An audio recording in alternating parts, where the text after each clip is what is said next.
magtsinelas ka na lang pagpasok. Paano kita bibilan ng pure gold na bag? Eh, hindi mo masulat yung pangalan mo. Alang bag, alang pencil, alang papel. Ha? At saka alang kakainin. Anong gusto mo?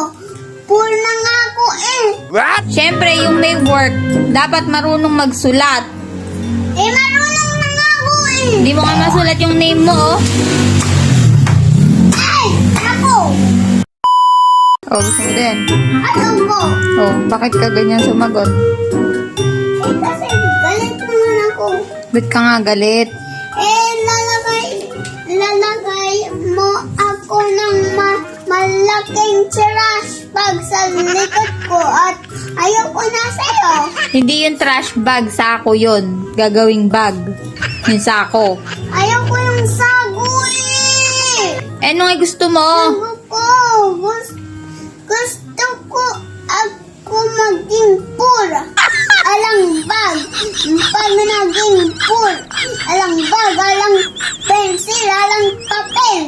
At saka alang kakainin.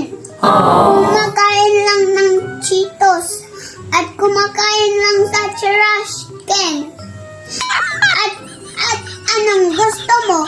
Poor na nga ako eh. Pur ka na nga. Tapos magmumukha ka pang pur. Ha? Eh, kaya nga nagwo-work si daddy para makabili ka ng magandang bag. Oo nga. Ayaw ko matigas na pure gold. Gusto ko malambot na pure gold. O kaya nga, pag uwi ni daddy, punta tayo sa bilihan ng pure gold at bibilan kita ng pure gold na bag. Hmm. Malaki. Maliit. Ganto. Maliit masyado yan, di kasi papel dyan. Eh, ganto na lang. Dapat sinlaki ng bag mo. Eh, laki na nga yung bag ko eh. At same size na yung bag. Yung ano? Ano yun? Yung pure Eh di hindi na kita papatahian ng sako na bag. Oo. Huwag mong ganyanin yan. Sinisira mo ba yung lapis? Paano kita bibilan ng pure gold na bag? Eh hindi mo nga masulat yung pangalan mo. Eh, sira na nga to eh. Ang binibilan lang ng gamit yung marunong magsulat ng pangalan. Eh, pag sumusulat ng pangalan, magkakaroon ng money, ano yun? Job! Ha? Pwede. Eh, job nga. Job ba nga yun? Siyempre yung may work, dapat marunong magsulat. Eh, marunong na nga ako eh. Hindi mo nga masulat yung name mo, oh. Ay, ako.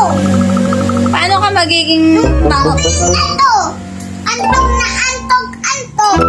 Sisipain ko na yung papel na to na nasisira ko na lang. Ay, naku, Diyos.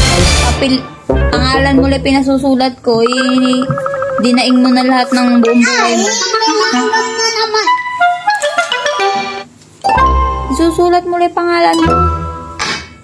Lahat naman, inireklamo mo na. Ito na, di na yung hanggang eh. Sa papel ko. Tapos magchinelas ka na lang pagpasok kasi wala kang shoes. Oo. Pwede na yun, chinelas na lang. Oo. Sige.